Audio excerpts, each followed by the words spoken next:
Доброе утро, дорогие друзья, доброе утро, уважаемые наши телезрители. Мы рады приветствовать вас на каналах Якутия-24 НВК Саха. В эфире передача «Утро Якутии». В студии я, Руслан Ачиров, и очень рад находиться здесь, на рабочем месте. На 3 месяца из-за травмы ноги я, к сожалению, был выбит из колеи, но сейчас уже с новыми силами, как говорится, готов к работе. Ну а подробности, как все произошло, как говорится, вы узнаете в одном из ближайших выпусков передачи «Испытано на себе». Ну а сейчас я предлагаю вам просыпаться, заваривать кофе или чай, делать завтрак. Ну а мы, как всегда, по традиции, вам покажем все самое-самое интересное. Итак, сегодня в нашем выпуске мы поговорим о профилактике ОРВИ. Также познакомимся с фестивалем «Вкус Якутии», который проходит сейчас в республике. Поговорим также на новогоднюю тематику, потому что буквально месяц остается до замечательного праздника Нового года. Узнаем, где зажглись уже первые новогодние елки, и побеседуем о предстоящем фестивале, конкурсе «Строганина 2023». Ну, а также узнаем, как дать вторую жизнь советским игрушкам. Ну, а сейчас давайте узнаем, какая погода сегодня за окном. По сведениям Гидромедцентра, в центральных районах республики температура воздуха минус 20, минус 33, в заречной группе Улусов минус 38, минус 27, в южных от 19 до 17 градусов ниже нуля.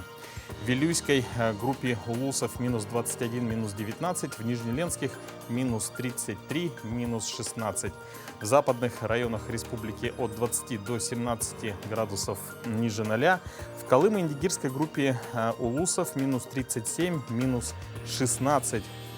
В Янских минус 24, минус 18. На северо-западе республики от 19 до 13 градусов ниже нуля. В городе Якутске температура воздуха на 6 часов утра была минус 26 градусов. Атмосферное давление 752 миллиметра ртутного столба. Ветер штиль. Сегодня днем небольшой снег. Ветер западный 3,8 метра в секунду. Температура воздуха минус 19, минус 21 градус. Несмотря на то, что уже скоро декабрь, я думаю, погода ноябрьская нас немного даже, я бы сказал, балует, но, как говорится, кажется, на следующей неделе уже придут привычные нам морозы. Но сейчас мы передаем слово нашим коллегам из информационного отдела и узнаем свежие новости этого дня.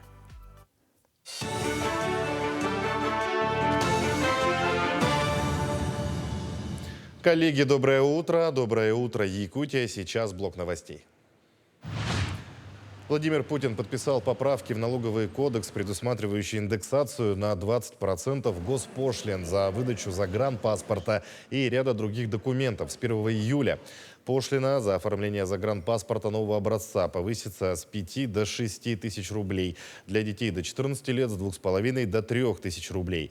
За выдачу проездного документа беженца или его продление придется заплатить 420 рублей вместо 350.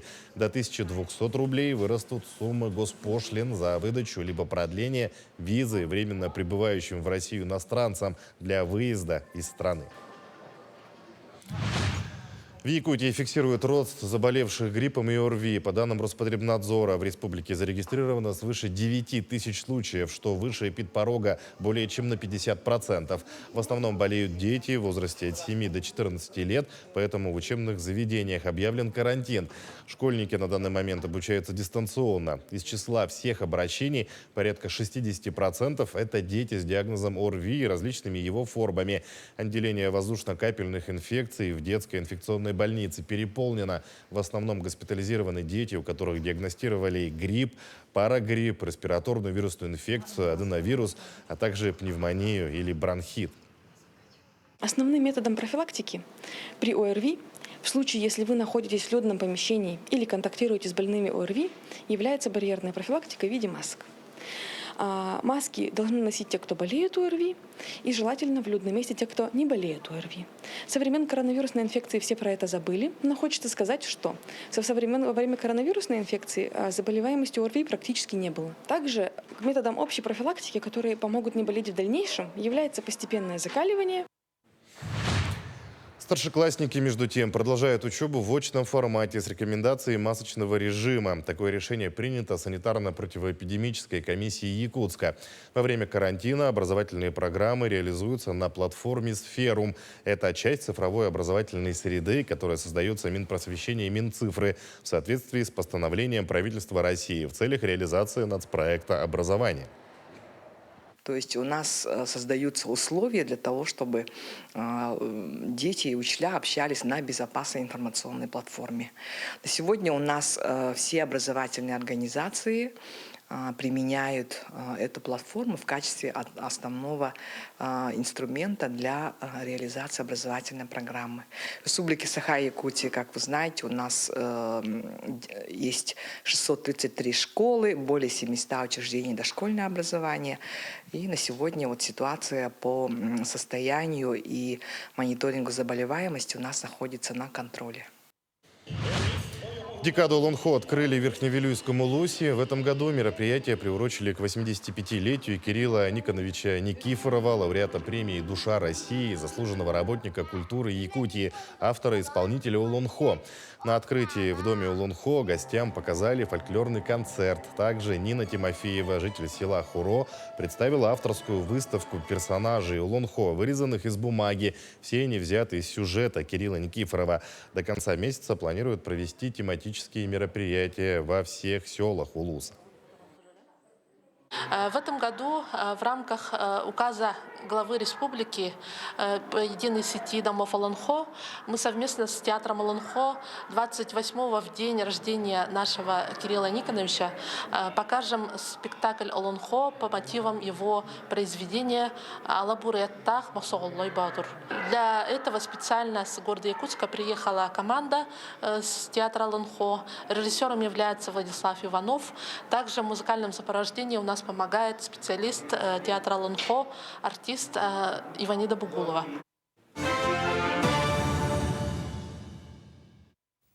Напомню, что сегодня 29 ноября, и ровно 99 лет назад в этот день родился первый народный поэт Якутии Эллей.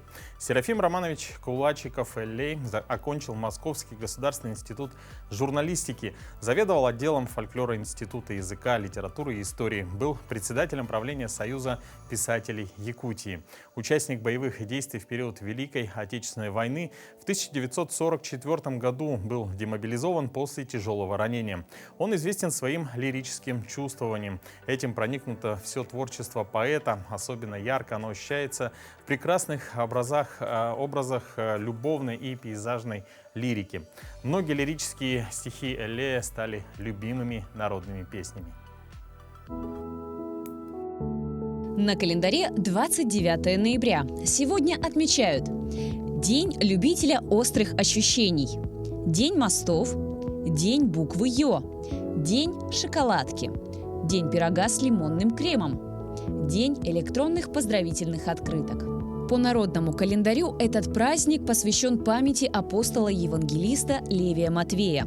В этот день люди ходили друг к другу в гости, на стол ставили постные блюда и проводили время за беседами. Если в доме появлялся нежелательный посетитель, то после него вытирали зеркала, вымывали дверь и пол. А если долго ждали желанного гостя, то в ручку веника втыкали булавки и ставили его у входа. По народным приметам, если в этот день дул ветер, то зима обещала быть с метелью и вьюгами. События в этот день. В русскую азбуку введена буква Ё.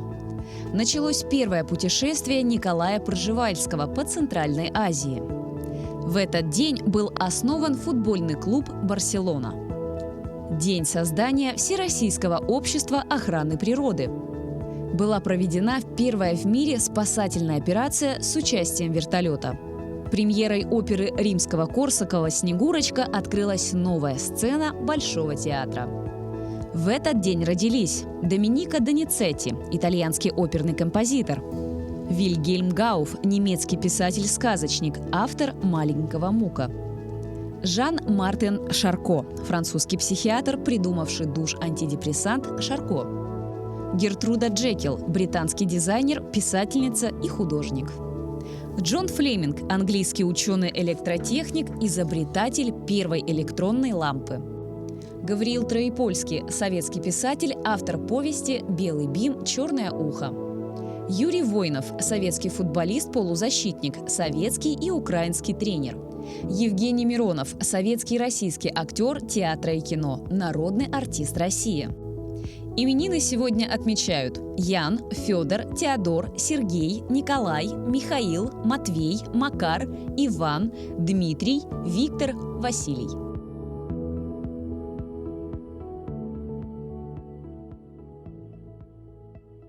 Споры вокруг этой буквы не заканчиваются аж с 1783 года, и буква это «ё».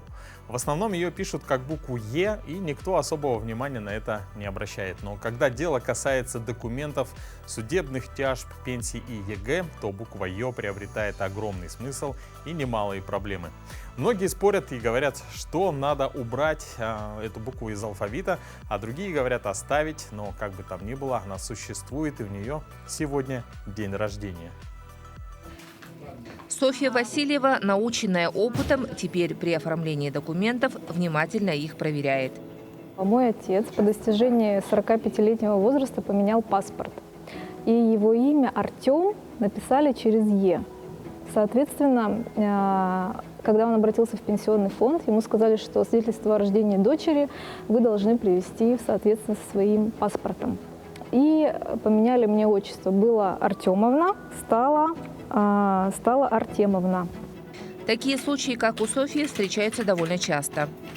Но исторически сложилось, что буква «е», «ё» у нас раньше воспринималась как одна буква. А потом с 2007 года по рекомендации Межведомственной комиссии по русскому языку Министерством образования и науки было уже обязательно письмо, что «е», «ё» уже считаются неравнозначные, то есть отдельные буквы русского алфавита. И если присутствует буква «ё» в имени, фамилии, отчества или географических названиях, оно обязательно должно прописываться. Казалось бы, какая разница, «е» или «ё»? Но когда дело касается оформления материнского капитала или пенсии, в основном именно в этих случаях Федоровы, Семеновы, Шепелевы и прочие с ее фамилией «ё», имеющие разночтение в документах, встречают решительный отпор в чиновничьих кабинетах. Это может повлечь за собой, как для работодателя, допустим, и как для застрахованного лица, что его сведения не будут учтены на лицевом счете. Да, так как пойдет несоответствие СНИЛС и фамилии, имя, отчество. А также не сможет идентифицироваться на портале госуслуг. Нестыковки в документах могут создать проблемы и при вступлении в наследство или, к примеру, при установлении родства. Так что в случаях разницы в написании документов юристы советуют лучше предпочесть одно, но единое написание буквы. Но если какой-нибудь внук придет и скажет, например, что вот дедушка у меня пишется Белозеров, а я хочу, чтобы у меня было Белозеров, потому что это правильное звучание, то если в таком случае он может обратиться в суд, потому что у нас нет основания, вот если у дедушки не было точек, то мы не можем просто взять и вот эти точки нарисовать. Поэтому мы рекомендуем ему обратиться в суд. Положение самой молодой и загадочной буквы русского алфавита за более чем двухвековую историю до сих пор остается шатким. 7-я буква алфавита используется лишь в школьных учебниках, в детских книгах и в литературе для иностранцев. Часто, когда мой паспорт открывают, мне все время говорят «Софья Артемовна». Я говорю не Софья Артемовна, Софья Артемовна, потому что имя Артем все-таки. Вот так и живем, ее не жалуем. А ведь на стене заряженное ружье. По правилам жанра должно когда-нибудь выстрелить. Так что те, кто имеет в своих именах букву «ё», на всякий случай стоит проверить, есть ли везде в документах заветные 2 точки.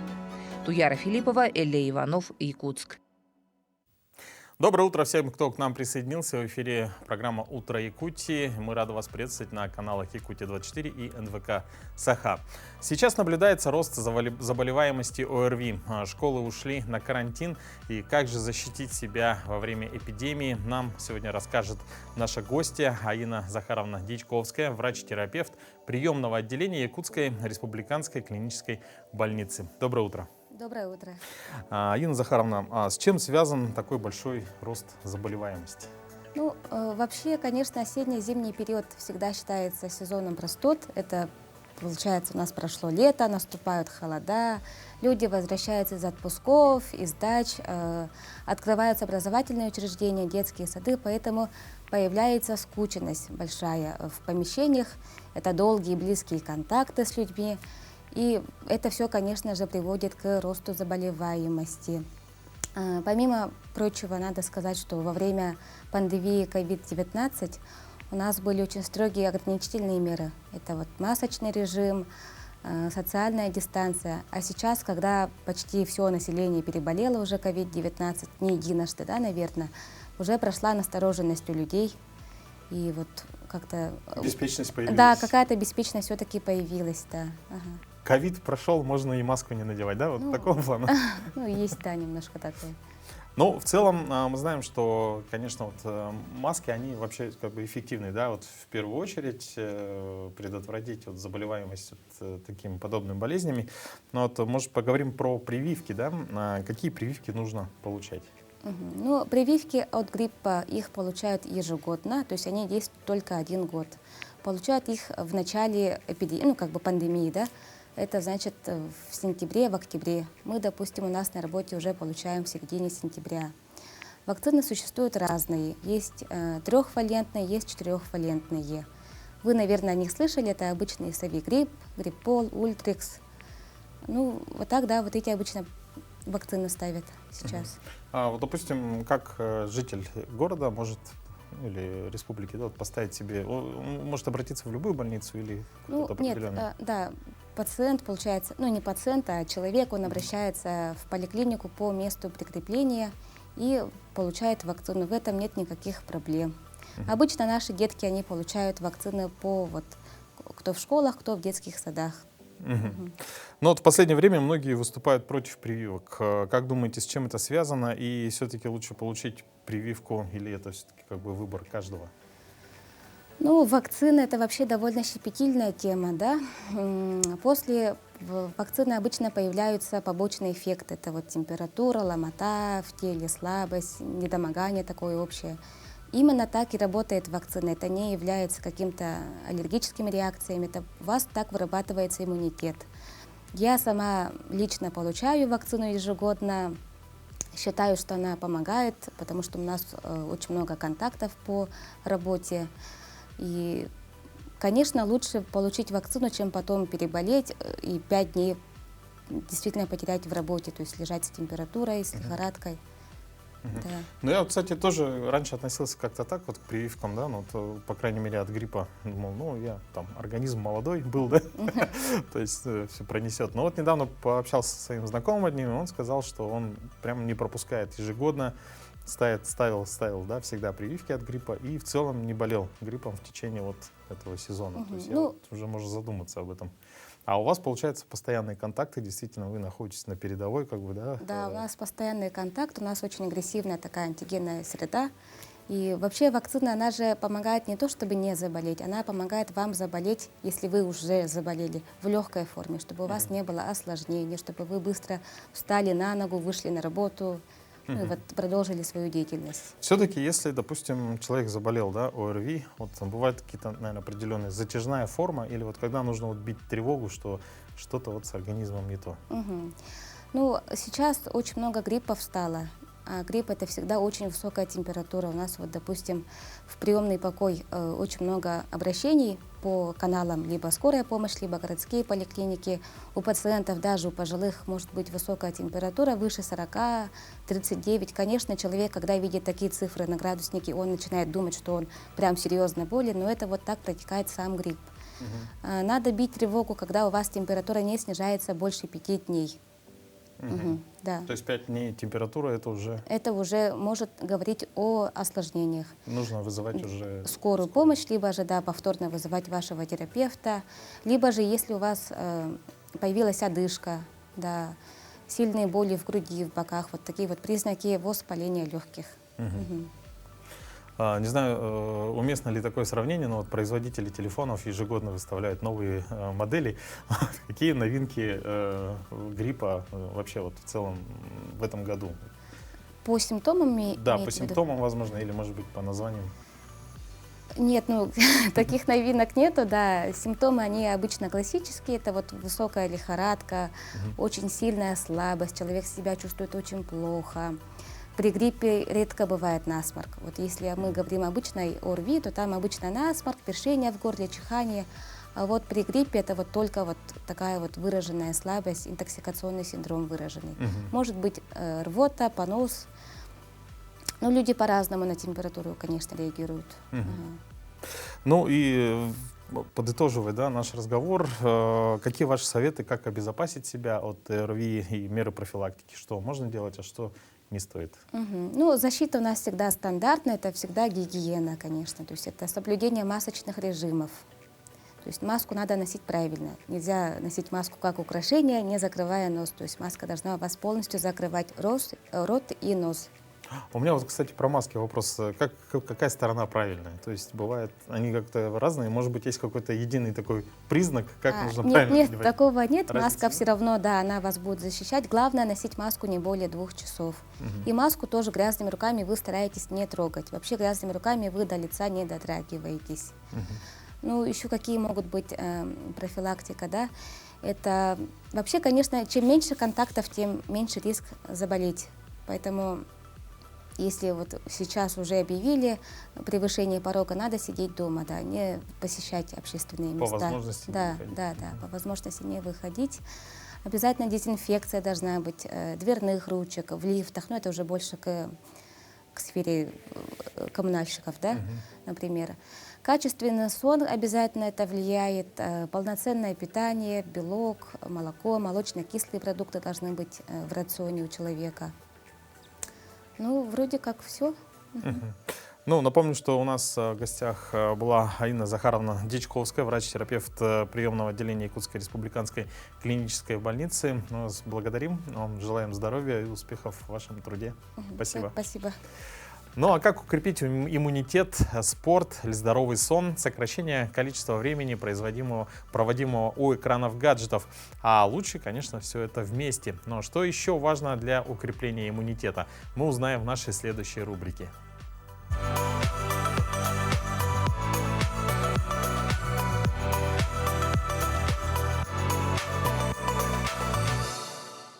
Доброе утро!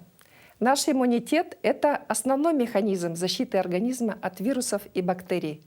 Иммунная система формируется у человека еще внутриутробно и немало зависит от наследственности. Но и весьма значительную роль играет образ жизни. И если с наследственностью мы особо сделать ничего не сможем, то укрепить иммунитет – это в наших силах. Поможет закаливание – это, по сути, тренировка иммунной системы. Начните с малого. Больше гуляйте на свежем воздухе, чаще проветривайте помещение, ходите по дому босиком, обтирайтесь смоченным прохладной водой губкой или полотенцем, умывайтесь прохладной водой. Контрастный душ, кстати, очень полезен и для тренировки сердечно-сосудистой системы, улучшения состояния кожи, профилактики целлюлита.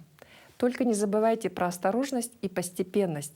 Лучше начинать закаливающие процедуры летом.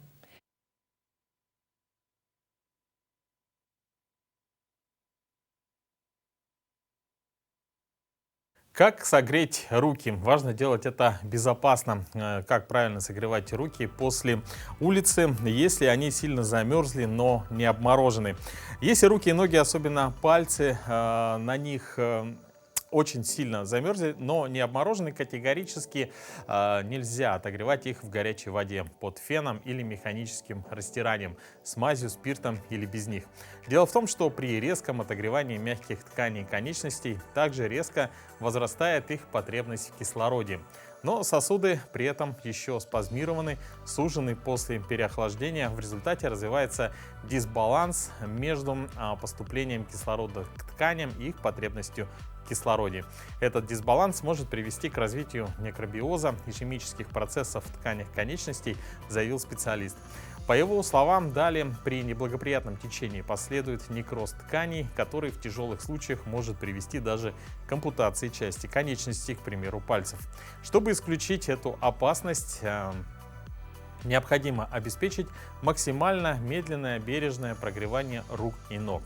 Зачастую достаточно зайти в теплое помещение. Можно также надеть теплые шерстяные носки, варежки или лечь под теплое одеяло и ждать, пока температура конечностей придет в норму. Да, друзья, берегите себя, действительно. И самое главное, это одевайтесь по погоде. Тем более, что буквально через несколько дней будет резкое похолодание. Ну а впереди у нас новогодние праздники. Каким цветом украсить елку? Покровитель 2024 года. Деревянный дракон любит блистать и привлекать к себе внимание. Так что стоит использовать для оформления елки эффектные украшения. Главными цветами дракона традиционно считаются золотой и красный, причем насыщенных тонов. Кроме того, стоит использовать зеленый и его варианты, например, малахитовый, нефритовый, хаки, оливковый и так далее. Ну а далее мы посмотрим, как украсили улицы к Новому году в разных городах. Рождественские и новогодние огни зажглись в разных городах мира. Это Лондон. Здесь на Риджент-стрит, одной из самых оживленных улиц британской столицы, поселились рождественские ангелы. Эту улицу освещают каждый год, начиная с 1954-го. В этом году инсталляция включает 50 ангелоподобных духов Рождества. Расположенная неподалеку Карнаби-стрит выбрала для своей иллюминации космическую тему. Над улицей висят гигантские светящиеся планеты и туманности. А Оксфорд-стрит, самая оживленная торговая улица Лондона, украшена простым узором из тысяч светящихся звезд. Знаменитый магазин игрушек «Хэмлис» на Риджент-стрит открыл собственный сезон музыкальным шоу и демонстрацией елок в стиле Гарри Поттера. А это Россия, Вологодская область. Каждый год в середине ноября Дед Мороз празднует свой день рождения среди заснеженных лесов под Великим Устюгом. Празднование завершается зажжением новогодней елки и фейерверком. В датском Копенгагене рождественское настроение задают сады Тиволи. Парку развлечений недавно исполнилось 180 лет. Для многих горожан прогулки по его сверкающим садам стали праздничной традицией. Правда, здесь не обошлось без курьезов. Огни рождественской елки не зажглись в нужный момент, но зрителей это только развеселило. Париж открыл праздничный сезон иллюминацией на Елисейских полях. За зажжением огней по традиции наблюдали тысячи туристов и местных жителей. А это Мадрид. Здесь зажгли впечатляющие 12 миллионов светодиодных лампочек. Церемонию возглавил мэр испанской столицы. Над центральной площадью Пуэрто-дель-Соль, где собралось 12 тысяч человек, также запускали фейерверки. Огни будут освещать центр города каждую ночь до 7 января. Ну а старые советские игрушки многие из нас берегут в память о своем далеком детстве или детстве своих родителей, которые рассказывали, как наряжали ими новогодние елки много-много лет назад. Однако нередко эти украшения попадают на свалку по одной простой причине – они уже не в моде. Практически никто и не задумывается о том, что выброшенные игрушки представляют историческую ценность и могут стоить тысячи, а то и десятки тысяч рублей, даже если их состояние оставляет желать лучшего. Мы были приятно удивлены, узнав, что есть люди, которые занимаются реставрацией советских елочных игрушек. Якутянка Алена Постникова – одна из них. Алена, здравствуйте, очень приятно. Ага, очень приятно. С вами познакомиться, спасибо за приглашение. Расскажите, вот когда вам пришла идея собирать именно советские игрушки и почему? Ну, летом я получила как бы мини-наследство. Ага, это получила старые игрушки бабушки с дедушкой. Ага. Ага. Но они были очень в плачевном состоянии. Многие там разбились. Да, краска сошла. Ага. Я думала, как бы все это отреставрировать, дать им вторую жизнь. Да, дать им вторую жизнь. Ага. И вот я смотрела в Ютубе разные там видео, оказывается, их очень много. Люди этим занимаются. И я тоже как бы решила этим заняться. Ну вот, и вот видите, у меня на елочке они уже висят. Вот, например. Многие отреставрированные, да? Здесь да? почти большая половина это отреставрированные игрушки, перекрашенные, да. Смотрите, вот какие У некоторых игрушек были такие большие сколы, например, как здесь. И оказывается, все это можно отреставрировать. Оказывается. Так. Так, ну вот. И я это уже предварительно я помыла. Так. Поэтому сейчас я так сниму черноту. Потому что все равно, если вот покрасить, получается, сквозь видно все вот эта чернота, видно, да? Так. Ну вот, просто берем палочку, макаем в перекись водорода, и все вот так снимаем. Вот видите, так. А она сразу отходит, да? Она сразу отходит, Но сильно вглубь не надо, просто вот почистить. И становится прозрачной, да? Да, почистим трубочку. Все. Нужны вот такие палочки, трубочки, коктейльные, толстые, они более такие плотные, можно сказать, да. И вот, смотрите, надо их... эпоксидка на них не приклеивается, на трубочку.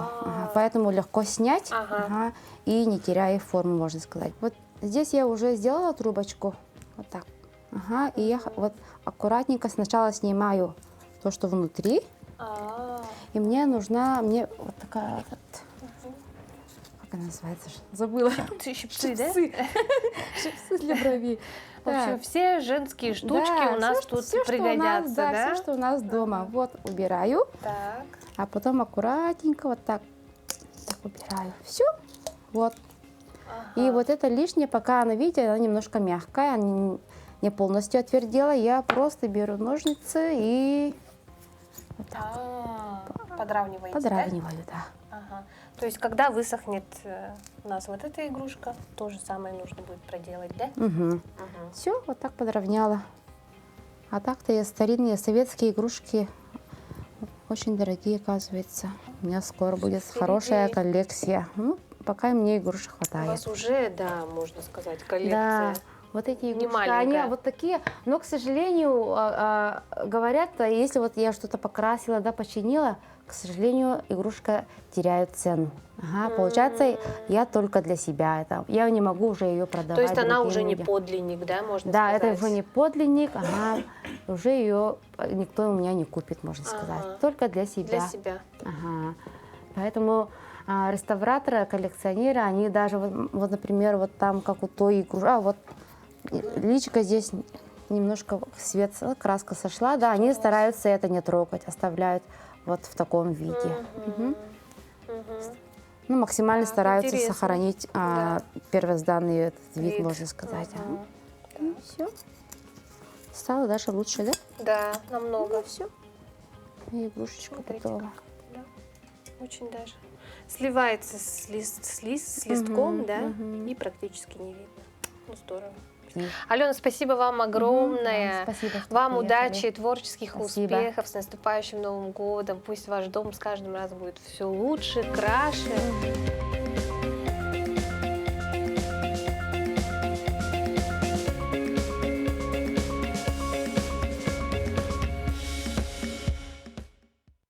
И глядя на эти игрушки, сразу появляется новогоднее настроение. Остается всего ничего, а сколько всего нужно еще успеть сделать. Закупить подарки, сделать генеральную уборку, поставить елку и украсить дом. Главными атрибутами стола станут, конечно же, бокалы. У многих они по старой доброй традиции из хрусталя. Но как сделать так, чтобы они сверкали в главную ночь года, расскажет наша телезрительница. Ну вот, скоро приближается Новый год, мы готовимся к Новому году и достаем свои хрустали и моем. Хрусталь,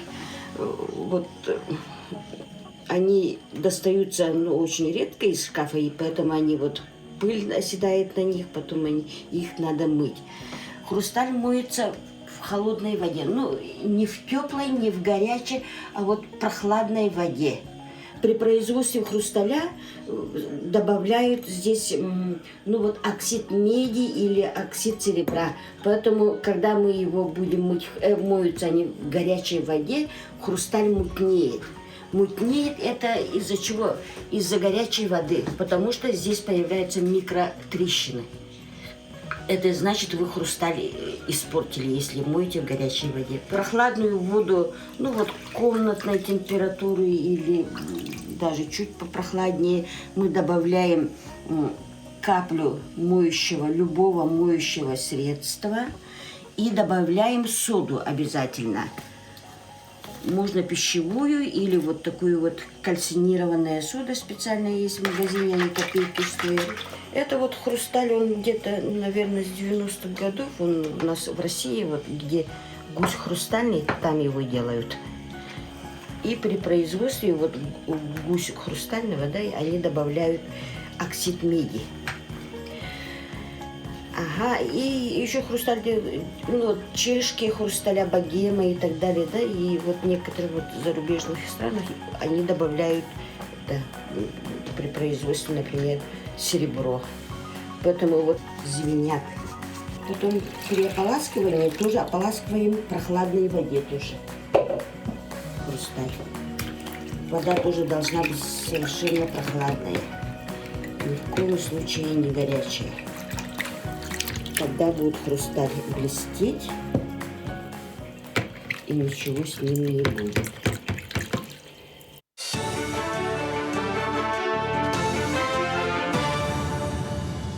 Якутия, доброе утро. Далее предлагаем блок новостей. С 1 декабря в России начнут штрафовать водителей за использование несезонной резины. Сумма штрафа, которую могут выписать инспекторы ГИБДД, составит 500 рублей. Отмечается, что подобный штраф существовал и раньше, но был уточнен его перечень. Так, с 1 декабря запрещена эксплуатация машин, на которых установлены шины с шипами противоскольжения в летний период, или не установлены зимние шины с декабря по февраль. При этом зимние шины должны быть установлены на все колеса.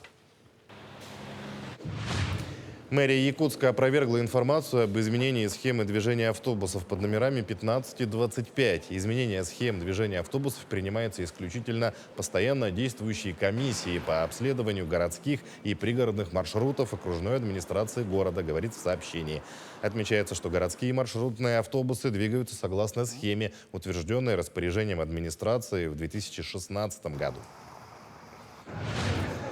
В училище Олимпийского резерва увековечили память выпускника, сотрудника отряда ОМОН «Бизон», участника боевых действий Андрея Щепкова. Бойцу посвятили республиканскую военизированную эстафету среди студентов среднего профессионального образования. Всего в составе 13 команд приняли участие более 90 студентов. Военизированная эстафета включает 2 этапа. В первом соревновались в 7 спортивных дисциплинах. Во втором команда отвечала на вопросы по тематике ОБЖ и начальной военной подготовки. По словам организаторов, в таких соревнованиях воспитываются патриотизм, ответственность и командный дух. Проведение данных соревнований, военизированной эстафеты среди студентов, я думаю, что это имеет очень большое значение для патриотического воспитания молодежи. И я думаю, что все участники этих соревнований будут познавать не только азы военного искусства, но и будут уже знать, как вести себя в команде, почувствуют командный дух и, конечно, будут уже в дальнейшем готовы к защите своей Родины. Музыкальные преподаватели дошкольных учреждений Якутии презентовали сборники учебных пособий по пению, слушанию и игре на музыкальных инструментах на якутском языке. Сборники включают в себя авторские методики, песни, а также информацию о композиторах республики. На презентации книг также провели курс повышения квалификации по организации деятельности музыкального руководителя. Педагоги со всей Якутии проходили мастер-классы и делились своими авторскими методиками и научными работами. Здесь использовала произведения якутских композиторов. В чем уникальность, вот, по своему сборнику я скажу, да, что здесь у нас идет словарь эмоций, да, или, скажем, музыканы эйлахтик образтан дюхүннен көрдөрөр холобур тылджит, ну, словарь, да, переведенный. Вот, например, веселая по-якутски как будет көрдör, да, радостная үрүлэх. Тоже вот для развития якутского языка для детей дошкольного возраста. Телебашня в Якутске засияет красным цветом. 1 декабря подсветку включат в честь Всемирного дня борьбы со СПИДом. Архитектурную подсветку включат для привлечения внимания к проблеме СПИДа и чтобы выразить солидарность с людьми, страдающими от этого заболевания. Иллюминация загорится в 19:00 и будет работать в течение часа. Красный цвет выбран не случайно. Красная лента является символом борьбы со СПИДом и олицетворяет поддержку и надежду на лучшее будущее, свободное от этой эпидемии. К текущему часу это все новости. Всего доброго и удачного дня.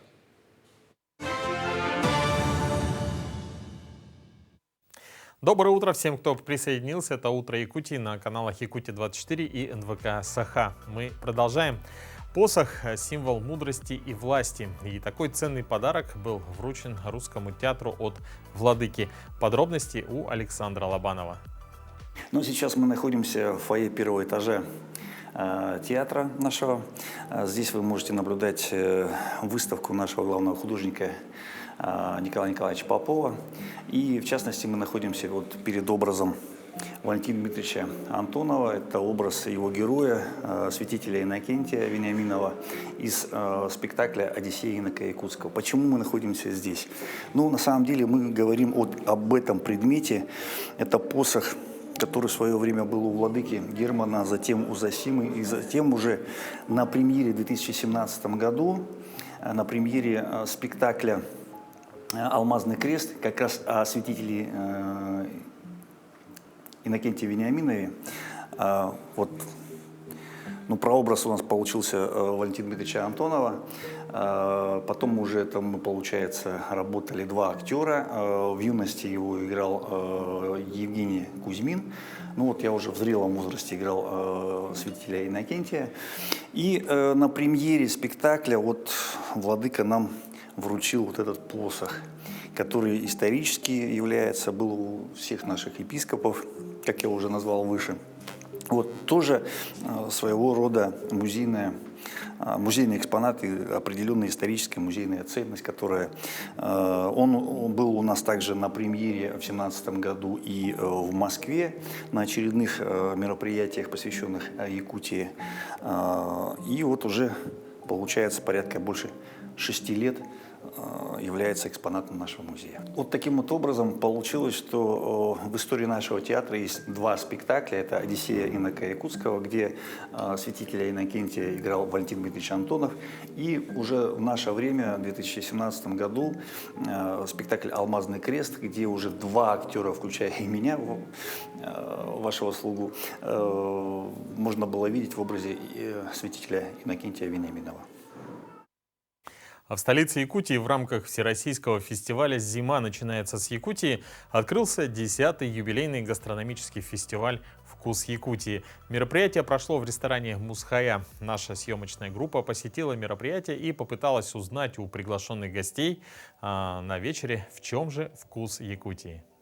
Вечер, посвященный юбилейному фестивалю, открыли с презентацией товаров местных производителей. Здесь не только можно было приобрести натуральные продукты, но и попробовать их на вкус. Но, как оказалось, вкуса Якутии здесь еще не было. Специи, да.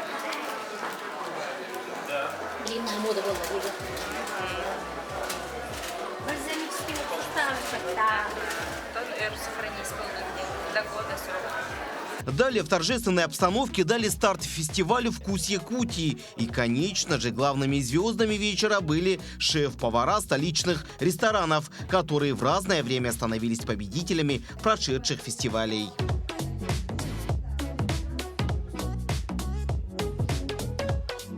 Это было не конкурсное мероприятие, а вечер знакомств. Здесь рестораторы представили гостям авторские блюда, которые смогли попробовать на вкус каждый. Мы должны всем гостям показать и доказать, как вкус Якутии у нас без ограничения. Как бы у нас очень территория обширная, и у нас очень разных сезонных продуктов. В том числе летние, сезонные, да? Весной охота, летом ягоды, очень много молочных продуктов, осенью забой мяса, например, вот так. И тут-то и пошло. В зале начали шептаться. Каждый желал попробовать предложенные меню ведущих шеф-поваров Якутии. Всего за вечер гости мероприятия попробовали 9 разных авторских блюд. Ну а мы поспешили тут же узнать, что же они считают вкусом Якутии. У меня вкус Якутии – это рыба. Любая. Строганина, соленая рыба, карась жареный, фаршированный. Для меня рыба. И рыба, и мясо, и все наше питание – это самое полезное и вкусное. Но у меня Якутия ассоциируется с 3 вкусами. Это с вкусом строганины, жеребятины и саламата. Вкус мороза, вкус свежести, просто непревзойденный волшебный вкус. Очень нравится. Строганина я 2 раза съела. Это тылларьетем. И все нормально. Вкус Якутии заключается в наших локальных продуктах.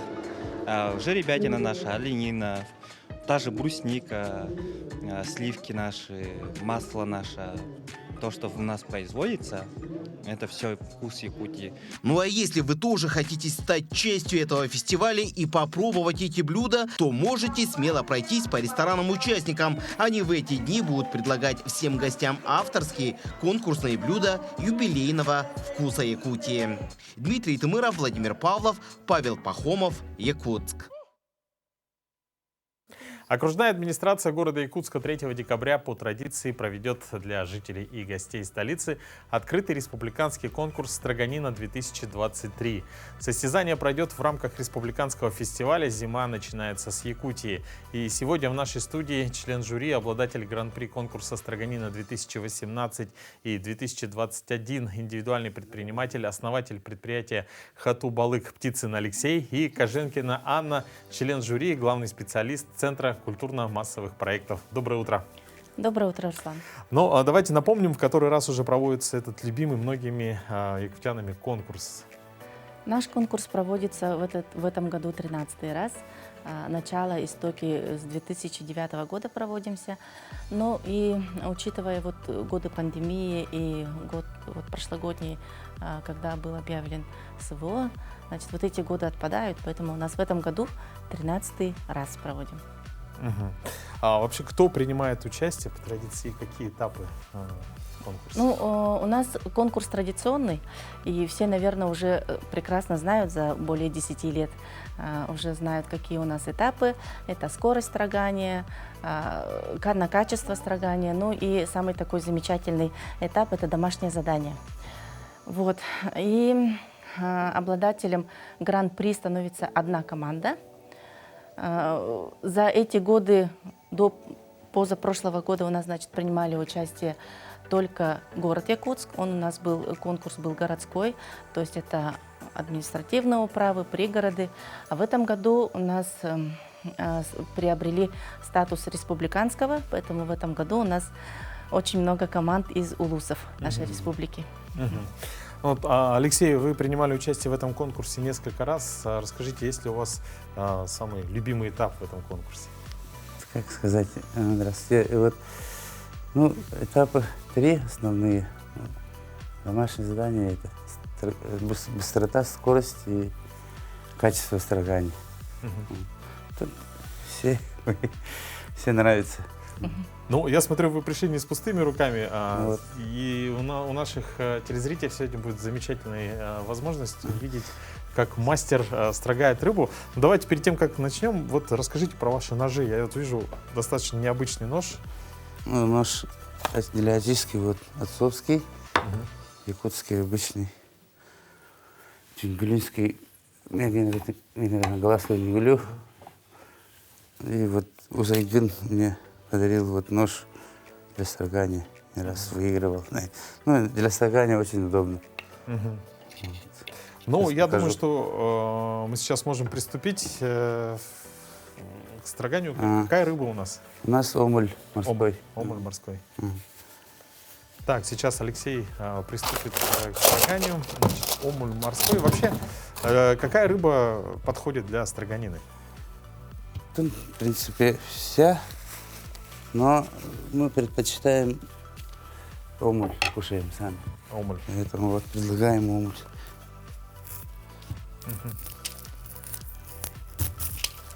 Алексей у нас в 2018 году первый раз, когда принимал участие, он Триумф был же. Да, стал обладателем первый раз скорости строгания.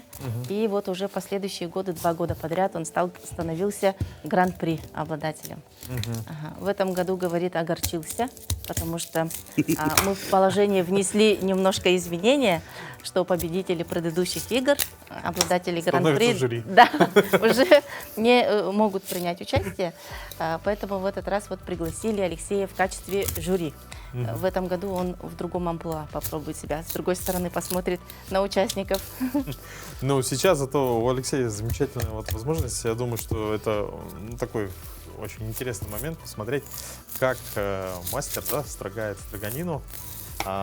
Скажите, какие основные этапы. Мы вот узнали, что есть домашнее задание. Это... Да, домашнее задание, оно предварительно дается, и участники уже приходят с приготовленными блюдами.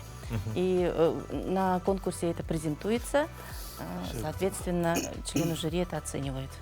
Это как отдельный этап идет. Поэтому. Так, Алексей? Строгаем. То есть уже почистили? Вот для строгания. Так, наверное, нужно будет тоже внизу, скорее всего. Или, я не знаю, стол наш выдержит или нет? Давайте здесь тогда. Ага. Тогда надо будет убрать эти. А остальные два этапа, в чем они заключаются? Ну, первый это у нас получается скорость строгания. Скорость строгания это на время, какая команда быстрее закончит строгать рыбу. Там есть определенные критерии. У нас председателем жюри является бренд-шеф этнокомплекса усадьба Атласовых Николай Атласов. Он, сами знаете, тоже шеф-повар, прекрасно разбирается в рыбе и в качестве, скажем так, да, поэтому будет очень компетентное у нас жюри. Скорость строгания по времени засекается. У кого самое короткое время, тот и попадает на следующий этап. Сейчас Алексей приступает к строганию уже таким вот двойным ножом. Вышкой. Строгаем тишу сначала. То есть сначала... Ну, здесь как-то скользко очень, кажется. Вот из числа, которые прошли на следующий этап по скорости строгания, уже на качество строгают. На качество это определенная высота определяется от того, что вот из стружек складывается же, да, все знаем. Высота. На блюде, и определенная должна быть высота. Какая команда быстрее все это соорудит? Команда в чем? Команда, вот получается, молодой человек, мужчина строгает, а женщина, участник команды, второй участник, да, она уже складывает. Поэтому тут зависит и от скорости строгания, от качества строгания, как он, тонко ли, стружки или как, или толсто. Материал, да. Материал получается. Строгает, девушка уже от нее зависит, как она будет аккуратно складывать, высоту набирать. Ну, и время идет, и тает рыба, поэтому вот у всех участников одна как бы. Одинаковые выдают. Да. Одинакового размера. И время, температура, все же. Все одинаковое. Вот так ложишь.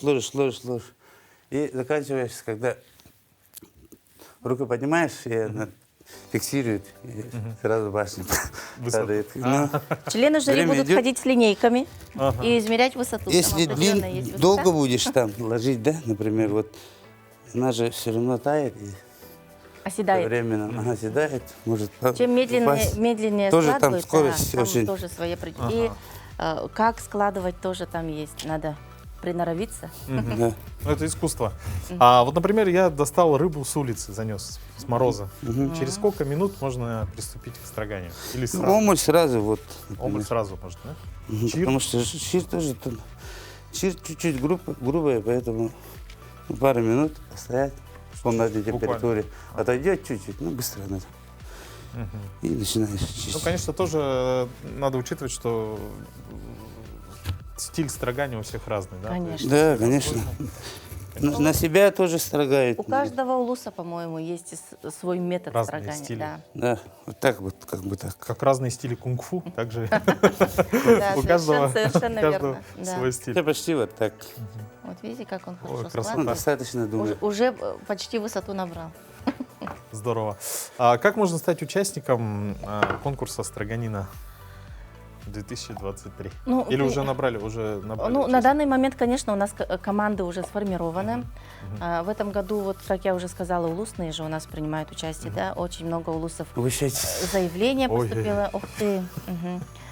Вот, поэтому в этом году очень быстро набрали.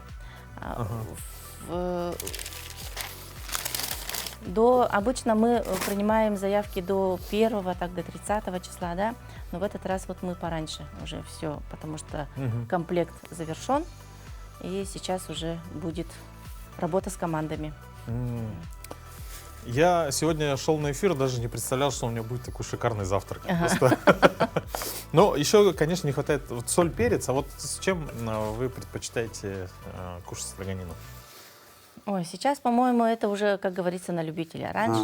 Раньше рыбу только солью ели, да? Мгм. Чуть-чуть подсолить. А сейчас чего только не делают. И с Кетчуп. кетчупом, и с майонезом, и с соевым соусом Ой. сейчас едят, да? Горчица основная, вот, на горчице можно. Основное это соль и перец. Рекомендуемо. Я рекомендую. Вкусы разные, да? Да, ну, например, человек. Очень много специй тоже, как бы это, любите. Спасибо. Омуль, очень интересно. Ну, огромное вам спасибо за то, что вы сегодня посетили наш эфир. Тем более такой вкусный эфир получился. Вот, мы желаем вам успехов, чтобы ваш конкурс прошел на высшем уровне. И еще раз спасибо большое. Спасибо вам. Ждем Дорог- всех. Да, обязательно Ждем всех приходите. 3 декабря в Центре культуры современного искусства имени Гагарина. С 11 часов торговля начнется, рыба будет продаваться на улице, и выставка-ярмарка будет, и с 3 часов уже сам конкурс. Спасибо большое. Ну что, друзья, до новых встреч в эфире. Увидимся завтра.